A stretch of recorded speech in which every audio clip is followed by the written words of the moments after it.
السلام علیکم ورحمۃ اللہ وبرکاتہ۔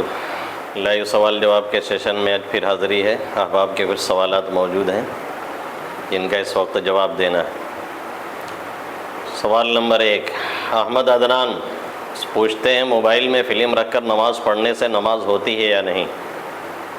محترم، نماز تو ہو جائے گی لیکن کراہت کے ساتھ ہوگی، اور یہ کوئی اچھی بات نہیں ہے کہ آدمی ایسی چیز کو اپنے ساتھ لگائے رکھے جس کی وجہ سے ہر وقت ایک گناہ کی چیز ساتھ رہے۔ بالکل نامناسب اور غلط بات ہے، اس لیے اس سے پرہیز ضروری ہے۔ مہتاب اظہر یو پی سے پوچھتے ہیں عمرہ کا طواف پورا کرنے کے بعد صحیح سے پہلے ہاتھ سے غلاف کعبہ کو چھو لیا اور اس غلاف کعبہ پر ہاتھ رکھ کے دعا کی، کیا ایسا کرنا جائز ہے؟ ظاہر ہے اس وقت دعا آدمی کرتا ہے تو طواف کے بعد اور طواف کے درمیان بالکل کر سکتے ہیں۔ ہاں یہ ہے کہ اس وقت چونکہ آپ حالت احرام میں ہیں اس لیے خوشبو نہ لگنے پائے، اس کا خیال رکھنا ضروری ہے۔ اگر خوشبو لگ گئی تو پھر کم لگی یا زیادہ لگی اس کے اعتبار سے پھر دم آتا ہے یا صدقہ دینا پڑتا ہے، وہ ایک الگ بحث ہے۔ ابو ارقم الہند، کیا عورتیں ناپاکی کی حالت میں مہندی لگا سکتی ہیں؟ بالکل، مہندی لگانے میں تو کوئی پاکی اور ناپاکی کا کوئی مسئلہ ہے نہیں۔ محمد ساجد انصاری جھانسی یو پی سے پوچھتے ہیں سوال یہ ہے کہ گناہ کبیرہ کے بارے میں مجھے معلوم ہے کہ وہ کون کون سے ہیں، لیکن مجھے گناہ صغیرہ کے بارے میں نہیں معلوم کہ گناہ صغیرہ کون کون سے، آپ میری رہنمائی فرمائیں گناہ صغیرہ بتا کر۔ محترم، جب آپ کو کبیرہ معلوم ہے تو صغیرہ یقیناً معلوم ہونا چاہیے۔ کبیرہ کی ضد ہے صغیرہ، جو کبیرہ نہیں ہے وہ صغیرہ ہے۔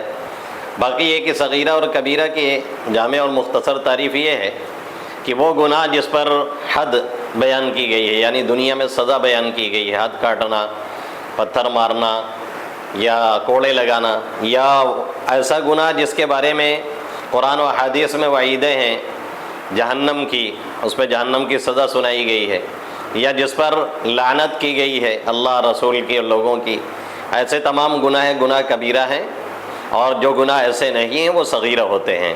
باقی یہ کہ صغیرہ کبیرہ کی تقسیم یہ قرآن حدیث میں جو بیان کیے گئے ہیں سزائیں، اس کو دیکھ کر کے کی گئی ہے، اور اللہ اگر چھوڑ دے تو کوئی کبیرہ نہیں، اور پکڑ لے تو کوئی صغیرہ نہیں۔ وہ نوازے تو چھٹیاں، وہ پکڑ لے تو لٹیاں، یعنی کام ختم۔ اور کوئی بھی معمولی چنگاری اپنے باکس میں، اپنے کمرے میں یہ سوچ کر کے نہیں چھوڑ دیتا ہے کہ چھوٹی سی تو ہے، کیا فرق پڑتا ہے۔ ظاہر ہے معظم الناس من مستصغر الشرر، بسا اوقات بڑی آگ اور بھینگر آگ جو ہے وہ چھوٹی ہی آگ اور چنگاری سے لگا کرتی ہے، اس لیے ہر ایک سے پرہیز کرنا چاہیے۔ اللہ ہمیں بچنے کی توفیق نصیب فرمائے، آمین۔ عمر فاروق بلدھرا روڈ بلیا سے پوچھتے ہیں سوال یہ کہ محمد صلی اللہ علیہ وسلم کو نبوت ملنے سے پہلے عیسائیت اور یہودیت ایک وقت میں دونوں صحیح راستے پر تھے یا ایک؟ ظاہر ہے ایسے موقع پہ ایک ہی صحیح راستے پہ ہوتا ہے، دونوں نہیں۔ پہلے یہودیت تھی، پھر عیسیٰ علیہ السلام آئے تو یہودیت منسوخ ہو گئی، عیسائیت ہوئی، پھر آقا مدنی صلی اللہ علیہ وسلم آئے تو سب مذاہب منسوخ ہو گئے، اب صرف ایک راستہ ہی ہے۔ محمد حسان پوچھتے ہیں مفتی صاحب کسی کی بیوی دوسرے کے ساتھ بھاگ جائے تو اس کی عدت کیسے ہوگی؟ محترم، کسی کے بعد بھاگنے سے نکاح نہیں ٹوٹتا، جب نکاح نہیں تو پھر عدت نہیں۔ ظاہر ہے یہ انتہائی نامناسب حرکت ہے، اس سے جو تعلقات ہوں گے اور جو بچے پیدا ہوں گے سب ناجائز اور حرامی ہوں گے۔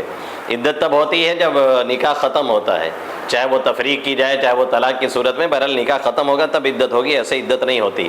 احمد خان کلکتہ سے پوچھتے ہیں اگر پہلی رکعت میں سورہ ناس پڑھ لیں تو دوسری رکعت میں کون سی سورہ پڑھنی چاہیے؟ 31واں پارہ سے پڑھ لیں، شیعہ حضرات کے قرآن سے۔ دوسری رکعت میں اب آپ کوئی بھی سورہ پڑھ سکتے ہیں، جب آپ نے سورہ ناس پڑھ کر کے ناس کر دیا ہے تو کوئی بھی آپ سورہ پڑھ سکتے ہیں۔ بہتر یہ ہے کہ اگر آپ نے پہلی رکعت میں سورہ ناس پڑھ لیا ہے تو ہر رکعت میں سورہ ناس ہی پڑھیں۔ معراج الحق کوپا گنج ضلع مئو سے پوچھتے ہیں جب حلال و حرام چیز جمع ہو جائے تو کس پر عمل کیا جائے گا؟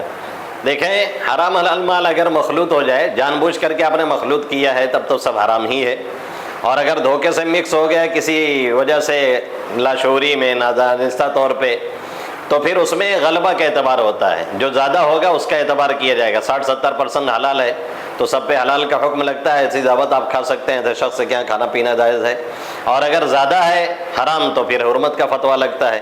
باقی سوال اور کسی چیز کے تعلق سے ہے تو پھر اس کی وضاحت کریں تو تفصیل بیان کی جائے۔